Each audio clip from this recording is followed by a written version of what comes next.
नाशिक जिल्ह्यात लाचखोरीचे ग्रहण हे दिवसेंदिवस वाढत चालले असून त्यामध्ये सरकारी बाबू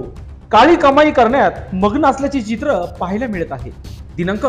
18 मार्च 2024 रोजी चांदवड तालुक्यातील कुंदलगाव येथील तलाठी विजय राजेंद्र जाधव वय वर्ष 33 राहणार Shram Safalya colony plot number 11 Wadel road Walwadi Deopur Dhule यांनी तक्रारदार यांच्या आई मामा तसेच मामांच्या मुली व मावशी यांनी कुंदलगाव तालुका चांदवड येथील शेती वाटपासाठी निफाड दिवाणी कोर्टात दावा दाखल केला होता. कोर्टात त्यांचा समझोता होऊन कोर्टाच्या आदेशानुसार कुंदलगाव तालुका चांदवड येथील गट नंबर 410 412 414 या गटातील 50 गुंठे